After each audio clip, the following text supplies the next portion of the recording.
Ma nièce a poussé les restes dans mon assiette et a dit « Maman dit que tu es la poubelle de la famille ». Je n'ai pas réagi. Plus tard, maman a écrit « Tu es hors de nos vies ».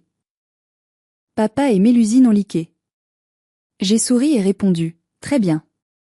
Tout ce qui est à mon nom disparaît demain ». Puis j'ai quitté le groupe. À minuit, panique totale. 1h, Mélusine, qu'est-ce que tu as fait? 1h20, maman, réponds, on va perdre la maison. Mais avant de vous raconter comment j'ai fait s'effondrer leur petit monde doré, dites-moi, quelle heure est-il pour vous en ce moment? Et depuis quelle ville ou quel pays regardez-vous cette histoire? J'aimerais savoir jusqu'où mon témoignage va voyager. Tout a commencé un 1er janvier, dans une atmosphère qui aurait dû être festive, mais qui, pour moi, ressemblait à une sentence. Nous étions à Besançon, dans la salle à manger de la grande maison bourgeoise que mes parents occupaient. Dehors, la neige tombait drue, recouvrant les toits d'un silence ouaté, typique des hivers rigoureux de l'Est de la France. À l'intérieur, la chaleur était étouffante, saturée d'odeurs de dinde rôtie et de parfums trop forts. Je m'appelle Sidonie, j'ai 36 ans. Ce jour-là, j'étais assise au bout de la table, près de la porte de la cuisine, une place que j'occupais invariablement depuis l'enfance. C'est la place où l'on sent les courants d'air, la place de celle qui sert, pas de celle qui est servie. La conversation tournait, comme toujours, autour de Mélusine, ma sœur cadette de 3 ans. Elle racontait avec force geste son dernier voyage à Courchevel, ses nouvelles bottes de marque, et ses projets flous de lancer une ligne de bijoux énergétiques. Mes parents, Odette et Marcelin, buvaient ces paroles comme du petit lait. Ils avaient ce regard brillant, cette admiration inconditionnelle qu'ils ne m'avaient jamais accordée, même lorsque j'avais obtenu mon diplôme d'actuaire ou ma dernière promotion.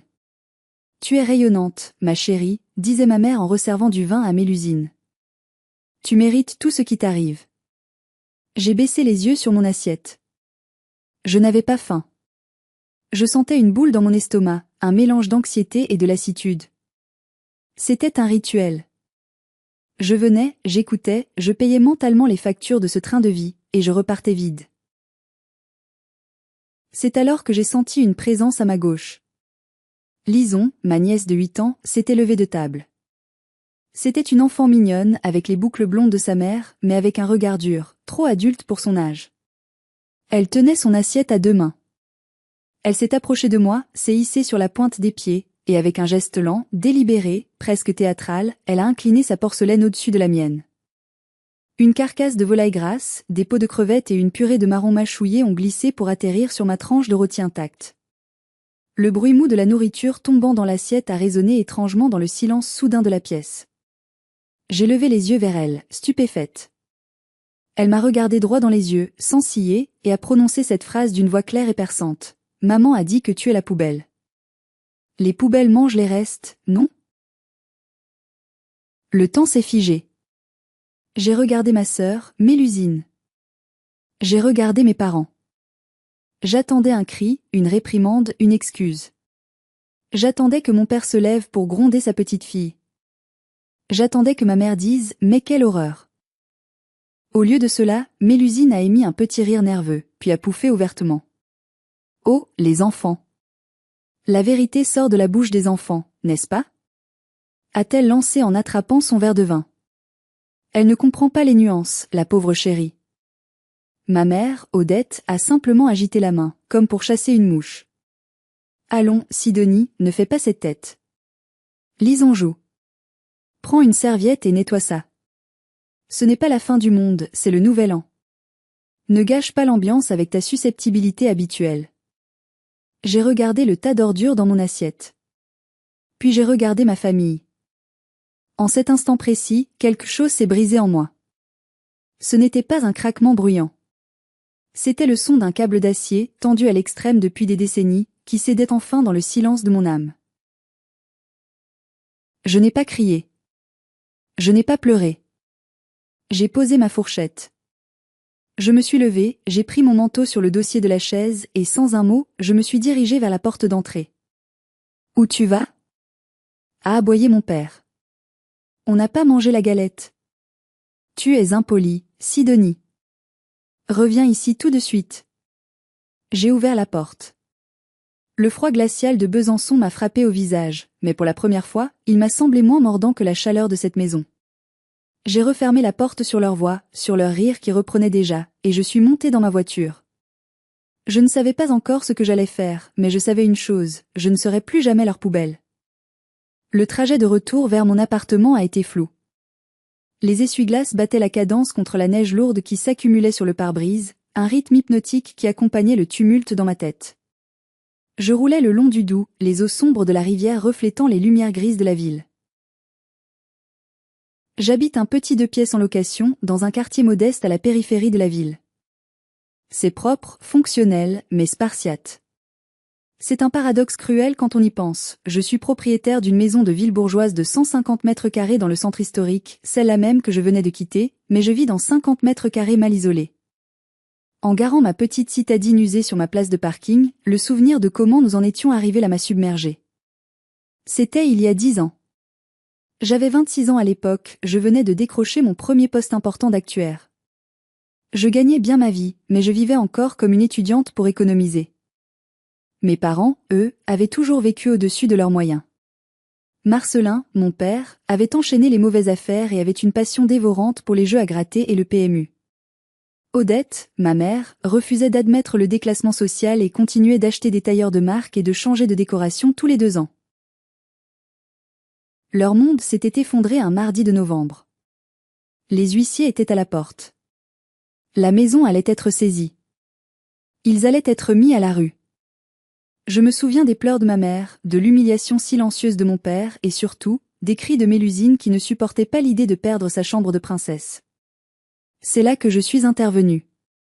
J'avais le syndrome du sauveur, cette maladie des enfants mal aimés qui croient qu'en donnant tout, ils finiront par acheter un peu d'affection. J'ai vidé mes comptes épargne.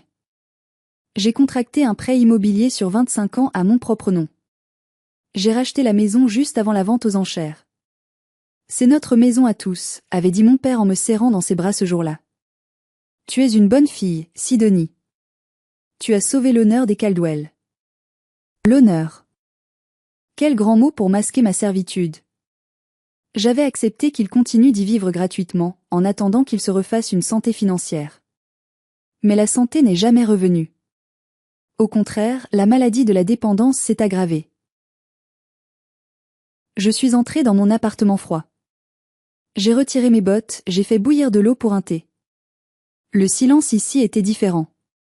Ce n'était pas le silence hostile du dîner, c'était un silence vide, solitaire.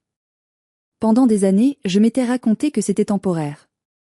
Que Mélusine allait trouver un travail stable au lieu de ses projets farfelus. Que mes parents allaient contribuer au prêt avec leur retraite. Mais rien n'avait changé. Pire, c'était devenu un dû. J'étais devenue invisible. J'étais l'infrastructure de leur vie, les fondations invisibles sous leur plancher, la tuyauterie qu'on ne remarque que lorsqu'elle fuit. Et aujourd'hui, la tuyauterie avait reçu des ordures en plein visage. Je me suis assise sur mon canapé avec mon thé brûlant. Mon téléphone, posé sur la table basse, a vibré. 1 fois. 2 fois. Puis une avalanche. C'était le groupe de discussion familiale sur WhatsApp, ironiquement nommé « La famille heureuse ». Je n'avais pas osé le regarder depuis mon départ précipité. Mon cœur s'est mis à battre plus fort. Est-ce qu'il s'excusait? Est-ce qu'il s'inquiétait de me savoir sur la route par ce temps? J'ai tendu la main, hésitante. L'écran s'est allumé, projetant une lumière bleutée dans la pénombre de mon salon. Ce que j'allais lire allait changer ma vie pour toujours.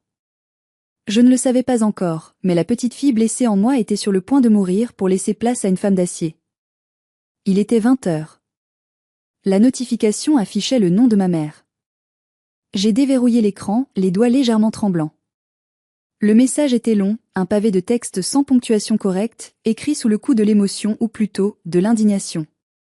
Sidonie, ton comportement aujourd'hui a été inacceptable. Partir comme une voleuse au milieu du repas du Nouvel An? Tu as fait pleurer ta sœur. Lison ne comprend pas pourquoi sa tante est si méchante. Nous avons discuté avec ton père et Mélusine. Nous avons décidé que cette année serait placée sous le signe de l'énergie positive. Toi, tu es trop négative. Tu ramènes toujours tout à l'argent, tu as toujours cette mine enterrement. Tu nous plombes le moral. Si tu ne peux pas être heureuse pour nous, alors reste dans ton coin. Tu es hors de nos vies tant que tu n'auras pas appris le respect et l'humilité. J'ai relu le message 3 fois. Tu es hors de nos vies. Sous le message, mon père avait réagi avec un pouce en l'air, like. Mélusine avait mis un emoji rire aux larmes. Et puis, un message d'un numéro que je n'avais pas enregistré mais que je reconnaissais. Jocelyn, le nouveau petit ami de Mélusine, un type arrogant qui vivait chez eux depuis 3 mois sans payer un centime. Allez, bon débarras la vieille fille. Laisse les gens profiter de la vie. J'ai senti une vague de chaleur monter le long de ma colonne vertébrale. Ce n'était pas de la honte. Ce n'était plus de la tristesse. C'était une colère pure, cristalline, froide comme la glace. Ils me chassaient? Moi? Celle qui payait le toit au-dessus de leur tête? Celle qui remplissait le frigo qu'ils ouvraient sans réfléchir? Ils pensaient que ma présence était le seul lien entre nous. Ils avaient oublié l'autre lien, bien plus tangible, le lien bancaire. J'ai posé ma tasse de thé. J'ai pris une grande inspiration. J'ai pensé à la phrase de Lison, la poubelle de la famille. J'ai tapé ma réponse. Je n'ai pas écrit un roman. Je n'ai pas justifié mon départ. Je n'ai pas rappelé mes sacrifices. En tant qu'actuaire, je sais que les faits sont plus puissants que les émotions. J'ai écrit. Très bien. J'accepte votre décision. Tout ce qui est à mon nom disparaît demain. Adieu. J'ai appuyé sur envoyer. J'ai vu les 2 coches bleues apparaître instantanément. Ils étaient tous là, scotchés à leurs écrans, attendant ma supplication. Puis, sans attendre leur réaction, j'ai appuyé sur les 3 petits points en haut à droite de l'écran. Quitter le groupe. Confirmer. Supprimer la conversation. Le silence est retombé dans mon appartement. Mais cette fois, ce n'était pas un silence vide. C'était le silence qui précède une tempête. Je me suis levée et je suis allée chercher mon ordinateur portable professionnel. Je l'ai ouvert sur la table de la cuisine. L'écran de veille a illuminé mon visage déterminé. Ils voulaient que je sorte de leur vie? Soit. Mais ils n'avaient pas réalisé que leur vie, c'était moi qui la finançais. J'allais faire ce que je fais de mieux, un audit complet. Et j'allais clôturer les comptes déficitaires. Mais avant de commencer, j'ai une question pour vous qui m'écoutez. Si votre famille vous traitait ainsi après 10 ans de sacrifice, auriez-vous la force de tout couper? Ou auriez-vous essayé de négocier encore une fois? Dites-le moi dans les commentaires, je suis curieuse de voir si je suis la seule à avoir atteint ce point de rupture. J'ai ouvert un nouveau fichier Excel vierge. J'ai nommé le document « Bilan final, famille Caldwell ». Mes doigts volaient sur le clavier. Pour la première fois depuis une décennie, j'allais mettre noir sur blanc l'étendue du désastre. Jusqu'à présent, j'avais évité de faire le total exact, par peur. Peur de voir à quel point j'étais exploitée, peur de devoir affronter la réalité. Mais ce soir, la peur avait disparu. J'ai commencé par les passifs, c'est-à-dire les charges que je payais pour eux. Ligne 1, crédit immobilier, maison Besançon Centre. C'était le plus gros morceau. 1600 € par mois. La maison était techniquement à moi, mais je n'y avais pas ma propre chambre. Ils avaient transformé mon ancienne chambre en dressing pour Mélusine. Ligne 2, leasing automobile SUV Peugeot 3008. Mélusine voulait une voiture statutaire pour ses rendez-vous imaginaires d'influenceuse. Comme elle était interdite bancaire à cause de ses dettes précédentes, j'avais signé le contrat de location longue durée à mon nom. 550 € par mois, assurance tous risques incluse, car elle conduisait mal. Ligne 3, école privée Institution Saint-Jean. Lison allait dans l'école la plus huppée de la ville. Ma mère disait que c'était essentiel pour qu'elle fréquente la bonne société. Qui payait les frais de scolarité, la cantine bio et les voyages scolaires? Tante Sidonie. 650 € par mois en moyenne. Ligne 4, mutuelle santé gamme prestige. Mes parents, avec l'âge, avaient besoin de bonnes lunettes et de soins dentaires. J'avais souscrit la meilleure mutuelle du marché pour eux 3, Mélusine incluse. 400 € par mois. Ligne 5, carte bancaire secours. J'avais laissé une carte de crédit au cas où à ma mère pour les courses alimentaires. Mais en épluchant les relevés en ligne que je n'osais pas regarder d'habitude, j'ai vu les lignes défiler. Parfumerie Sephora, boutique de lingerie, restaurant Le Carré, bar à ongles. Ce n'était pas des courses. C'était le train de vie de Mélusine. Moyenne mensuelle sur la dernière année, 1500 €. Ligne 6, charges diverses. Électricité, il chauffait à 24 degrés en hiver. Eau, fibre optique, abonnement Netflix, Disney+, Spotify Famille, Amazon Prime. Environ 500 €. J'ai fait la somme automatique en bas de la colonne. Le chiffre s'est affiché en gras, clignotant presque comme une accusation. Total mensuel, 5200 €. J'ai fixé l'écran, hébété. 5200 €. C'était plus que le salaire net de beaucoup de cadres supérieurs. C'était une fortune. Je gagnais très bien ma vie en tant qu'experte actuarielle, environ 7000 € net par mois grâce à mes primes de performance. Mais je vivais avec moins de 1800 € pour moi-même, loyer, nourriture, essence. Tout le reste, absolument tout le surplus, partait dans ce gouffre sans fond. J'avais renoncé à m'acheter un appartement pour moi. J'avais renoncé à des vacances au Japon dont je rêvais. Je portais des manteaux de la saison passée pendant que ma sœur portait la dernière collection. Pourquoi ? Pour acheter l'amour de gens qui me traitaient de poubelle. Pour soutenir des parents qui venaient de me dire que j'étais négative parce que je ne riais pas quand on m'insultait. J'ai senti une nausée monter. Ce n'était pas seulement de l'argent. C'était du vol. Un vol émotionnel et financier organisé, avec ma complicité tacite. J'avais été le complice de ma propre destruction. J'ai regardé la liste. Chaque ligne était une chaîne qui me retenait prisonnière. Et ce soir, j'avais la clé pour toutes les briser. J'ai pris mon téléphone. Il était tard, mais je savais qu'une personne serait encore éveillée. Armelle. Ma meilleure amie d'université, aujourd'hui avocate spécialisée en droit de la famille à Paris. Elle m'avait prévenu des années plus tôt, mais je ne l'avais pas écoutée. Armelle ? C'est Sidonie. Sidonie ? Il est 22 heures, ça ne va pas ? Si, ça va. Ça va enfin aller. J'ai besoin de toi. Je dois couper les vivres. Maintenant. Mais je veux le faire légalement, pour qu'il ne puisse pas m'attaquer. Dis-moi par où commencer. À l'autre bout du fil, j'ai entendu le bruit d'un dossier qu'on referme et le déclic d'un stylo. Raconte-moi tout, a dit Armelle d'une voix calme et professionnelle. On va préparer le plan de bataille. C'est à ce moment-là que j'ai su qu'il n'y aurait pas de retour en arrière. J'étais prête à devenir le monstre qu'il décrivait, si cela signifiait enfin récupérer ma vie. Mais je ne savais pas encore que la loi française me réservait quelques surprises et des pièges. La conversation avec Armelle a duré 1 heure. Elle a été d'une efficacité chirurgicale. Écoute bien, Sidonie, a-t-elle dit après avoir écouté mon récit. Tu ne peux pas tout arrêter n'importe comment. En France, la loi protège parfois les occupants, même s'ils sont des parasites. Elle m'a expliqué les règles. Pour la maison, c'était le plus délicat. Comme j'étais propriétaire, je ne pouvais pas simplement arrêter de payer le crédit, sinon la banque se retournerait contre moi et je serais fichée à la Banque de France. Je devais continuer à payer le prêt, mais je pouvais lancer une procédure d'expulsion. Ils n'ont pas de bail ? A demandé Armelle. Non, je les loge à titre gratuit. Aucun papier. Parfait. C'est une occupation sans droit ni titre. Tu leur envoies une lettre recommandée demain matin pour mettre fin au prêt à usage. Tu leur donnes un préavis raisonnable, disons 3 mois. S'ils ne partent pas, on saisit le tribunal. Mais attention, on est en pleine trêve hivernale. Tu ne pourras pas les mettre dehors physiquement avant le 31 mars.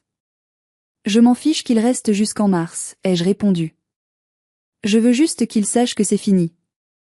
D'accord. Pour le reste, la voiture, les abonnements, l'école. Ce sont des libéralités. Des cadeaux. Tu peux arrêter quand tu veux. Surtout la carte bancaire. Coupe-la immédiatement. C'est ton argent. J'ai noté chaque étape sur un carnet. J'avais l'impression de préparer une opération militaire. Une dernière chose, Sidonie, a ajouté Armelle d'une voix plus douce. Prépare-toi. Ils vont réagir violemment. Quand on coupe la drogue à un toxicomane, il devient agressif. Et leur drogue, c'est ton argent. Ne réponds pas aux appels. Laisse-moi gérer les communications légales. J'ai raccroché, le cœur battant mais l'esprit clair. J'ai regardé l'horloge. 23h15, la nuit était profonde, mais je n'avais jamais été aussi éveillée. Je suis retournée sur mon ordinateur. J'ai ouvert mes onglets bancaires. J'ai ouvert les portails clients des fournisseurs de services. J'avais tous les mots de passe, c'était moi qui avais tout créé. Mes doigts ont survolé le touchpad. J'ai ressenti un mélange étrange de vertige et de puissance. Pendant des années, j'avais utilisé ces mêmes portails pour payer, pour résoudre leurs problèmes, pour m'assurer qu'il ne manquait de rien. Aujourd'hui, j'allais utiliser ces mêmes outils pour reprendre le contrôle.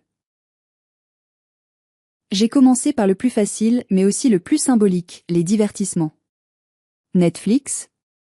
Annuler l'abonnement. Spotify. Résilier le plan famille. Canal+. Suspendre. Puis, je me suis attaqué aux choses sérieuses.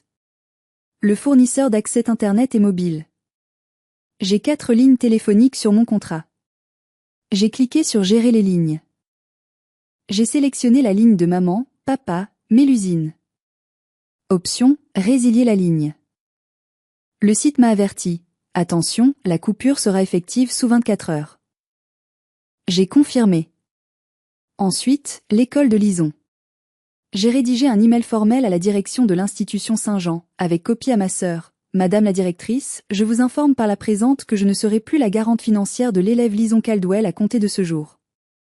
Les prochains prélèvements devront être adressés à sa mère, Madame Mélusine Caldwell. Enfin, le coup de grâce. La banque. Je me suis connectée à mon espace client. J'ai vu la ligne carte Visa Premier, débit différé au nom de ma mère. J'ai cliqué sur Options. Puis sur Faire opposition. Motif, perte ou vol. Après tout, n'était-ce pas du vol moral?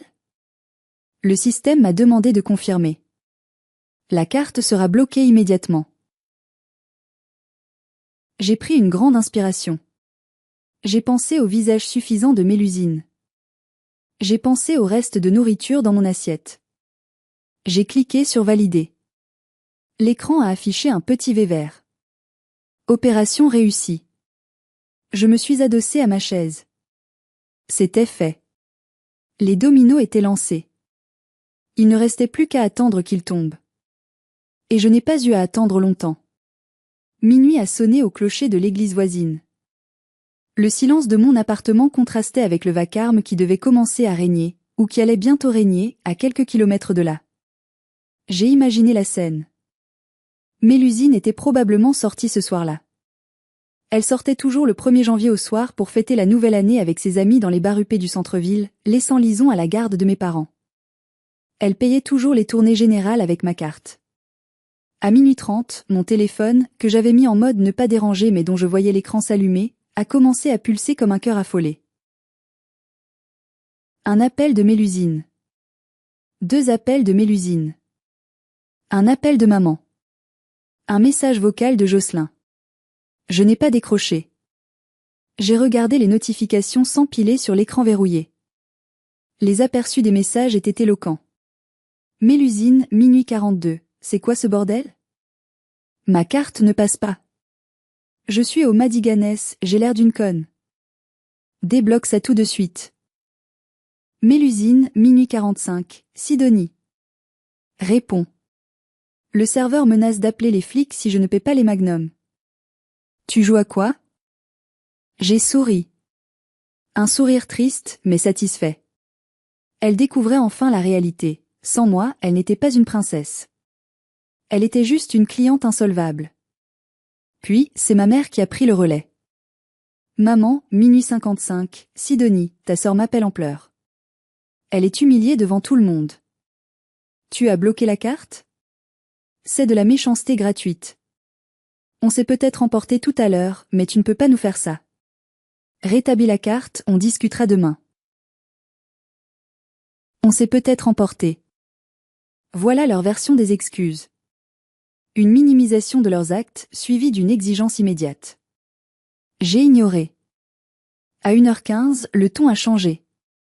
Ils ont dû se rendre compte que je ne plierais pas papa, SMS, tu es ingrate. Après tout ce qu'on a fait pour toi. Tu nous déclares la guerre? Tu vas perdre ta famille pour de l'argent? J'ai failli rire. Ce qu'ils avaient fait pour moi? Ils m'avaient donné la vie, certes, mais ils m'avaient surtout donné des dettes, des complexes et une charge mentale écrasante. Je suis allée me coucher. Pour la première fois depuis des années, je me suis glissée sous ma couette sans me demander comment j'allais payer la prochaine facture de la mutuelle ou si le découvert autorisé serait suffisant. Mon téléphone continuait de vibrer sur la table de chevet. Je l'ai éteint complètement. Le noir total. Je pensais que le pire était passé. Je pensais que la coupure numérique suffirait à leur faire comprendre. Je me trompais. Je ne savais pas encore jusqu'où ils étaient prêts à aller pour préserver leur confort. Le lendemain matin, la guerre allait passer du virtuel au réel. Le lendemain, le 2 janvier, je suis allée travailler comme si de rien n'était. J'avais besoin de la routine, de la froideur rassurante des chiffres et des statistiques de mon bureau au cabinet d'assurance. Vers 10 heures, j'ai reçu un appel sur mon poste fixe professionnel. C'était la secrétaire de l'accueil. Sidonie, il y a une dame, très agitée à l'accueil. Une certaine Ginette. Elle dit qu'elle est à tante. Elle crie un peu. C'est gênant. Mon sang s'est glacé. Tante Ginette. La sœur cadette de ma mère. La plus grande commère de Besançon et le chef officiel des singes volants, ces alliés que les narcissiques manipulent pour attaquer leurs victimes. J'ai descendu les escaliers 4 à 4. Dans le hall vitré et moderne de mon entreprise, Ginette faisait un scandale. Elle portait un manteau de fourrure synthétique et agitait son sac à main devant l'hôtesse d'accueil terrifiée. Je veux la voir. Elle laisse ses parents mourir de froid. C'est une honte. J'ai ouvert la porte sécurisée et je me suis avancée vers elle, le visage fermé. Ginette. On ne crie pas ici. Viens dehors. Je l'ai entraînée sur le parvis, dans le froid mordant. Dès que nous avons été seuls, elle s'est retournée vers moi, les yeux exorbités. Tu es un monstre, Sidonie. Ta mère m'a appelé à l'aube. Tu leur as coupé l'électricité? Il gèle. Et Mélusine a dû laisser sa montre en gage au bar hier soir. Comment oses-tu? Tu es riche, tu n'as pas d'enfants, c'est ton devoir d'aider ta famille. Ainsi, ils avaient déjà déformé la réalité. Je n'avais pas coupé l'électricité, la procédure prend des semaines, j'avais juste arrêté le prélèvement automatique sur mon compte. Ils avaient reçu une alerte, c'est tout. Mais le drame était leur oxygène. Ginette, écoute-moi bien, ai-je dit d'une voix basse mais ferme en la regardant droit dans les yeux. Je n'ai coupé l'électricité à personne. J'ai juste arrêté de la payer. Ils ont des retraites, non? Mélusine a 2 mains et 2 jambes? Ils peuvent payer leurs propres factures. Mais ils n'ont pas les moyens. Tu le sais bien. C'est toi qui as l'argent. Et c'est pour ça que je suis une poubelle? C'est comme ça que Lison m'a appelé hier. Une poubelle. Ginette s'est figée une seconde, puis a balayé l'argument. C'est une enfant. Tu vas punir tout le monde pour un mot d'enfant? Tu es mesquine, Sidonie. Si tu ne remets pas l'argent tout de suite, je vais dire à tout le monde qui tu es vraiment. Je mettrai ça sur Facebook. Tout Besançon saura que tu es une fille indigne. La menace était claire. Le chantage social.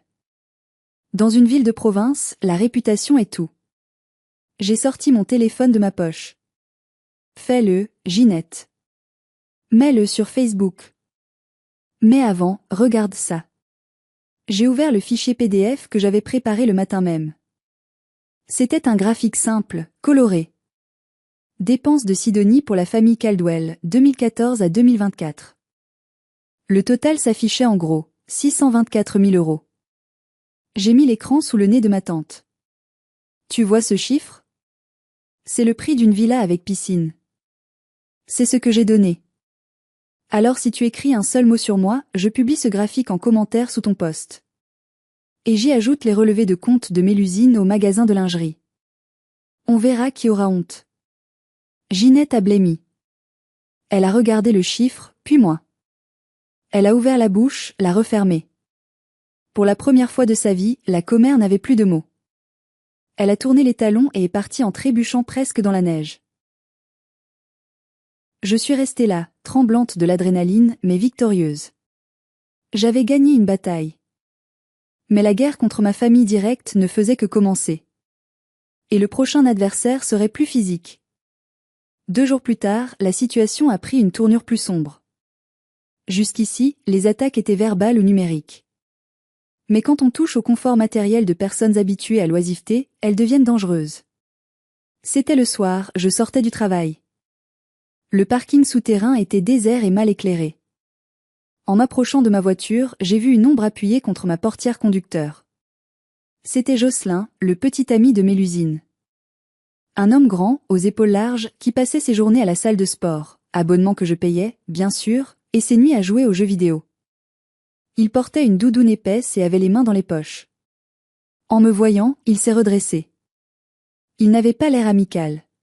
« Il faut qu'on parle, Tata », a-t-il ricané. J'ai serré mes clés de voiture dans ma main, la partie métallique dépassant entre mes doigts comme une arme de fortune. Mon cœur battait la chamade, mais je me suis forcé à ne pas reculer. « Je n'ai rien à te dire, Jocelyn. Écarte-toi de ma voiture. Tu crois que tu es maligne ?» a-t-il craché en s'avançant vers moi. Mélusine est en dépression. Elle ne peut plus mettre d'essence dans le 3008. Tu sais ce qu'elle a dû faire aujourd'hui? Prendre le bus. Le bus. Avec les pauvres. L'ironie de la situation m'a presque fait rire, si je n'avais pas été aussi terrifiée. C'est la vie, Jocelyn. Bienvenue dans le monde réel. Il a frappé violemment du poing sur le toit de ma voiture. Le bruit a résonné comme un coup de feu dans le parking vide. Je a sursauté. « Écoute-moi bien, espèce de coincé », a-t-il sifflé en se penchant vers mon visage. « Tu vas réactiver cette carte et tu vas payer le loyer de la voiture. Sinon, je viendrai te voir chez toi. Je sais où tu habites. Et on ne sera pas aussi calme. On récupérera ce que tu nous dois d'une manière ou d'une autre. » C'était une menace physique directe. J'ai senti mes jambes flageoler.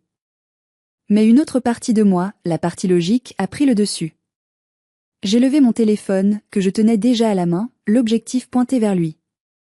Souris, Jocelyn. Il a reculé, surpris. Quoi? Je filme depuis le début. Et vois-tu la petite lumière rouge clignotante sur le tableau de bord de ma voiture? C'est une dashcam qui enregistre en continu, même à l'arrêt, quand elle détecte un mouvement.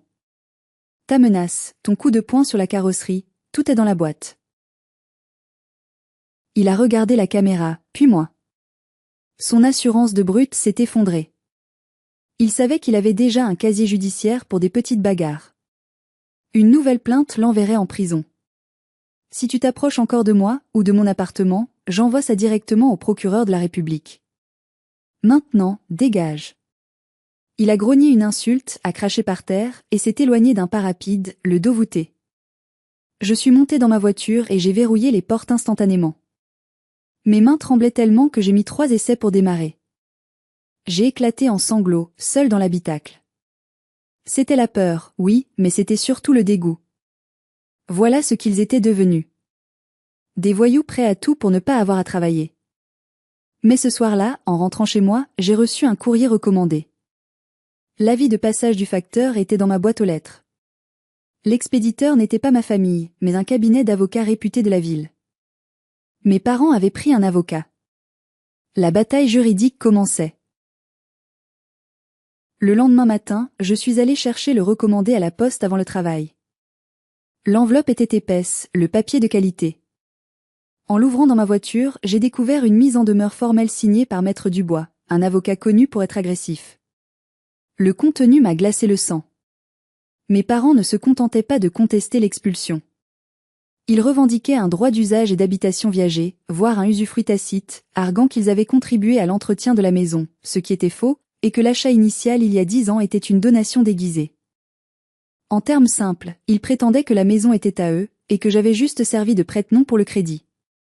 Ils menaçaient de me traîner en justice pour abus de confiance si je persistais à vouloir les expulser.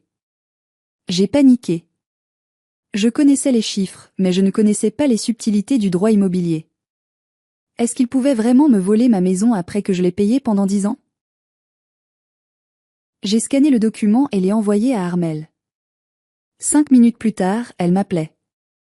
Ne t'inquiète pas, Sidonie. C'est du bluff. C'est classique. Ils essaient de t'intimider pour que tu recules. Mais s'ils arrivent à prouver qu'ils y habitent depuis 10 ans sans payer de loyer? Ça ne prouve rien, sauf ta générosité. J'ai relu ton acte de vente notarié hier. Tu es propriétaire en pleine propriété. Il n'y a aucune clause d'usufruit. De plus, toutes les factures de travaux, de taxes foncières, de toiture, tout est à ton nom et payé par ton compte. Ils n'ont pas une seule preuve de contribution financière. Elle a marqué une pause, puis a ajouté avec une voix malicieuse. Par contre, leur lettre est une erreur stratégique majeure. Pourquoi? Parce qu'en revendiquant la propriété, ils admettent implicitement qu'ils ne sont pas locataires. Donc, la protection des locataires ne s'applique pas de la même manière. Et surtout, s'ils t'accusent de donation déguisée, ils s'exposent à un redressement fiscal massif. Le fisc déteste ça. On va leur répondre. Et on va taper fort. Armelle a rédigé une réponse cinglante. Elle expliquait que si mes parents maintenaient cette version des faits, nous serions obligés de signaler la situation à l'administration fiscale, ce qui entraînerait un contrôle sur leurs revenus non déclarés. Je savais que mon père faisait du petit commerce au noir sur le Bon Coin.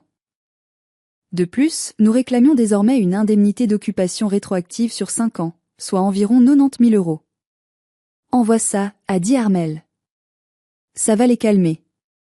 J'ai envoyé la réponse par porteur spécial l'après-midi même. Le soir, le silence radio était total. Plus d'appels, plus d'insultes, plus de menaces. Le bluff avait échoué. Ils avaient compris qu'ils avaient affaire à plus fort qu'eux sur le terrain juridique. Mais alors que je pensais avoir repris le dessus, un événement inattendu s'est produit. Le lendemain, à la sortie de l'école de Lison, je passais devant par hasard en rentrant du travail, j'ai vu ma nièce. Elle était seule, assise sur un muret, attendant le bus. Mélusine n'était pas venue la chercher en voiture, faute d'essence ou de véhicule. Lison pleurait. Mon cœur s'est serré. Elle m'avait insultée, oui. Elle m'avait traité de poubelle. Mais elle n'avait que 8 ans. Était-ce vraiment de sa faute? J'ai hésité. Devais-je m'arrêter? J'ai garé ma voiture un peu plus loin et je suis descendue. Il faisait froid, un vent glacial balayait le trottoir. Lison grelottait dans son manteau qui semblait soudain moins luxueux sous la grisaille. Lison? Elle a levé la tête. Ses yeux étaient rouges et gonflés. Quand elle m'a vue, elle a eu un mouvement de recul, comme si elle avait peur que je la gronde ou que je lui jette quelque chose. Tati? Ta mère n'est pas là? Elle a dit qu'elle ne pouvait pas venir. Que la voiture est cassée à cause de toi. Que je dois prendre le bus, mais je ne sais pas lequel c'est. Elle a éclaté en sanglots. La petite fille arrogante du dîner avait disparu. Il ne restait qu'une enfant perdue, victime collatérale de la guerre des adultes. Je me suis accroupie à sa hauteur, gardant une certaine distance. Lison, écoute-moi. La voiture n'est pas cassée. C'est juste que les choses changent. Elle m'a regardée avec une intensité désarmante. Pourquoi tu es méchante, Tati? Maman dit que tu as volé l'argent de la chance de papa. J'ai froncé les sourcils. Quoi? L'argent de la chance? Oui. Grand-mère a dit que quand j'étais bébé, tu as pris toute la chance de la famille et tout l'argent qui devait aller à maman pour ses projets. C'est pour ça que tu es riche et nous on est pauvres. Parce que tu es une voleuse. Et que tu es jalouse parce que tu n'as pas de mari. Je suis restée bouche bée. C'était donc ça. C'était le récit qui lui servait depuis des années pour justifier mon rôle de payeur. Il n'avait jamais dit à Lison que je travaillais dur. Il lui avait dit que j'avais volé une chance mystique qui leur revenait de droit. J'étais la méchante sorcière qui accaparait le trésor familial. Cette révélation m'a fait plus mal que l'insulte de la poubelle. C'était un lavage de cerveau méthodique. Ils avaient dressé ma propre nièce contre moi pour qu'elle ne ressente aucune gratitude, seulement du mépris légitime. Lison, ai-je dit doucement mais fermement. Ce n'est pas vrai. Je travaille. Je me lève tous les matins pour gagner des sous. Personne ne m'a rien donné. Et je n'ai rien volé à ta maman. Elle a reniflé, sceptique. Mais maman dit que tu es la poubelle, je ne suis pas une poubelle, Lison. Je suis celle qui a payé ton école, tes vêtements et ta maison pendant 10 ans. Mais c'est fini. Je me suis relevée. Je ne pouvais pas la laisser là, dans le froid, même après ce qu'elle avait dit. J'étais encore humaine. Monte. Je te ramène chez toi. Le trajet s'est fait en silence. Quand je suis arrivée devant la grande maison, ma maison, j'ai vu que les volets étaient à demi fermés. Il n'y avait plus cette lumière chaleureuse d'antan. L'ambiance était morose. Lison est descendue sans un merci, courant vers la porte d'entrée. Avant d'entrer, elle s'est retournée une dernière fois vers moi. Son regard avait changé. Il n'y avait plus de haine, juste une immense confusion. En la regardant disparaître, j'ai su que j'avais raison de faire ce que je faisais. Cette maison n'était pas un foyer, c'était un nid de mensonges. Il fallait le détruire pour que, peut-être, un jour, la vérité puisse y repousser. Le lendemain, mes parents ont demandé une réunion. Le dernier acte approchait. Ils m'avaient donné rendez-vous dans un lieu neutre, le Café du Commerce, sur la place principale de Besançon. C'était un endroit public, ce qui me rassurait. Ils craignaient le scandale, donc ils ne crieraient pas. Quand je suis entrée, je les ai vus tout de suite. Mon père, Marcelin, avait l'air d'avoir vieilli de 10 ans en une semaine. Il était voûté, mal rasé. Ma mère, Odette, essayait de garder la face avec son manteau de fourrure, mais ses mains tremblaient autour de sa tasse de café. Mélusine n'était pas là. Trop lâche ou trop occupée à gérer sa propre débâcle. Je me suis assise en face d'eux, sans commander. J'ai posé un dossier bleu sur la table. Bonjour, ai-je dit froidement. Sidonie, a commencé ma mère, la voix cassée. Comment as-tu pu? Ginette dit que tu as des tableaux Excel. Que tu nous espionnes. Je ne vous espionne pas, maman. Je fais mes comptes.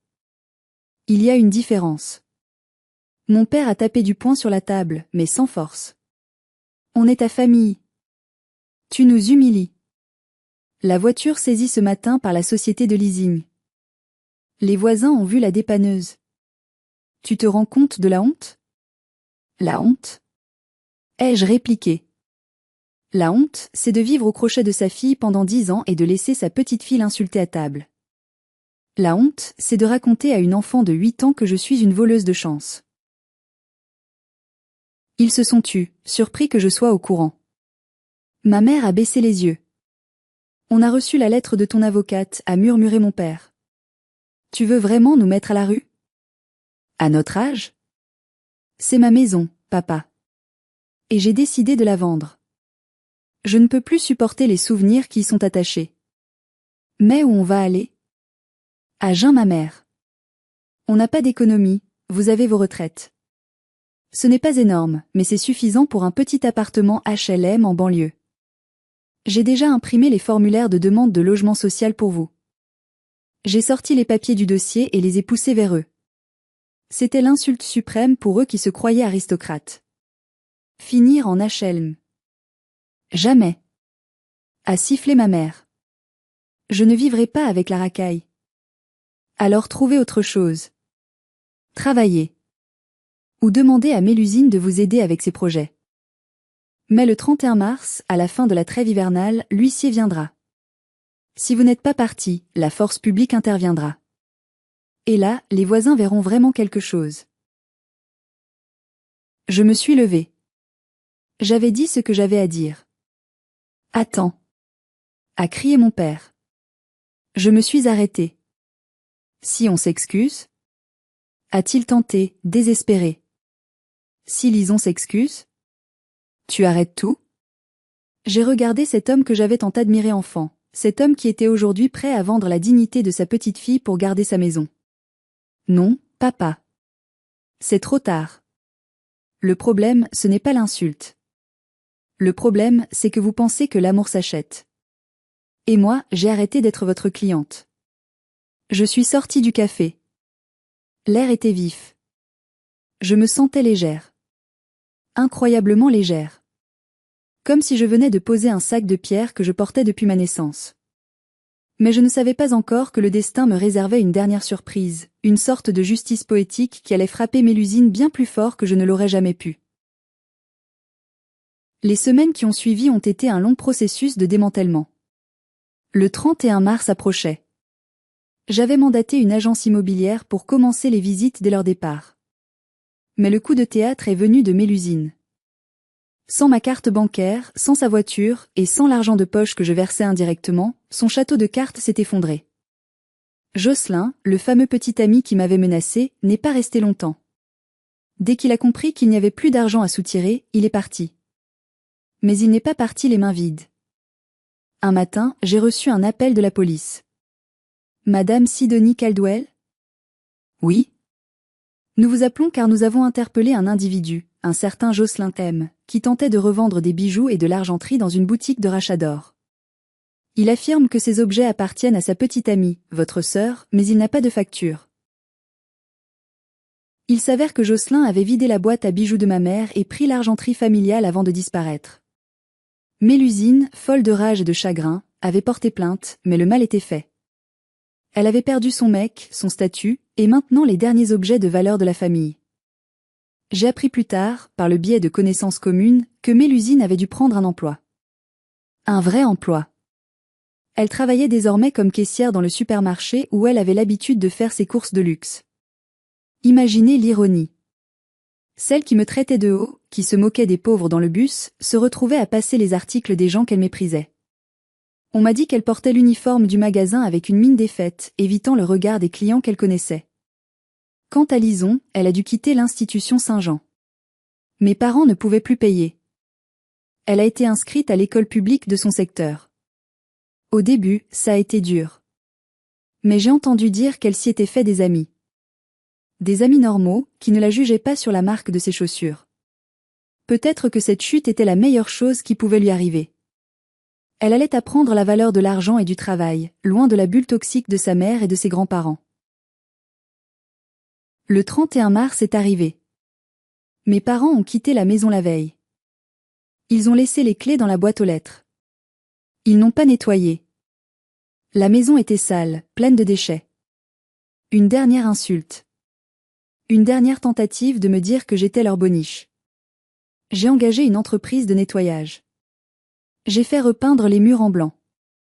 J'ai effacé leurs traces. La maison s'est vendue en 3 semaines. Le marché immobilier à Besançon était tendu, et une belle maison de ville partait vite. Avec l'argent de la vente, j'ai remboursé le reste du crédit à la banque. Il me restait une somme coquette, une plus-value nette de près de 150 000 €. C'était mon capital liberté. 6 mois ont passé. L'hiver a laissé place au printemps, puis à l'été.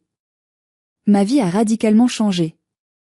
Avec les 5 200 € mensuels que je ne dépensais plus pour eux, j'ai commencé à vivre. Vraiment vivre. J'ai quitté mon petit appartement mal isolé. J'ai acheté un loft lumineux avec une terrasse, remplie de plantes vertes. J'ai pris des cours de peinture, une passion que j'avais abandonnée à l'adolescence parce que ma mère disait que ça ne rapportait rien. J'ai voyagé. Je suis allée au Japon, ce voyage dont je rêvais depuis 10 ans. J'ai mangé des sushis à Tokyo, j'ai vu le mont Fuji. J'ai réalisé que le monde était vaste et que ma famille n'était qu'un tout petit point noir que je pouvais choisir d'ignorer. Et j'ai rencontré quelqu'un. Il s'appelle Thomas. Il est architecte. Il ne sait pas grand-chose de mon passé, sauf que je suis brouillée avec ma famille. Et ça lui suffit. Il m'aime pour mon humour, qui est revenu, pour mon intelligence et pour ma résilience. L'autre jour, nous étions au restaurant. Thomas a insisté pour payer l'addition. Mais je peux payer, ai-je dit par réflexe. Je gagne bien ma vie. Il a souri et a pris ma main. Je sais, Sidonie. Mais je veux t'inviter. C'est ça, un partenariat. On partage. On ne profite pas. J'ai eu les larmes aux yeux. C'était si simple, et pourtant si nouveau pour moi. Être avec quelqu'un qui ne me voit pas comme un guichet automatique. Je n'ai plus aucune nouvelle directe de mes parents ou de Mélusine. Je sais qu'ils vivent dans un petit HLM en périphérie. Mélusine travaille toujours au supermarché. Ils survivent. Ils apprennent, j'espère, l'humilité. Parfois, je me demande s'ils pensent à moi. S'ils regrettent. Pas l'argent, mais moi. La fille qui était toujours là. La sœur qui réparait tout. Mais je chasse vite ces pensées. Car je sais que s'ils regrettent quelque chose, c'est seulement leur confort perdu. Partie 14, le dernier appel, mot, 550 CTA, 0, il y a 3 jours, mon téléphone a sonné. Un numéro inconnu.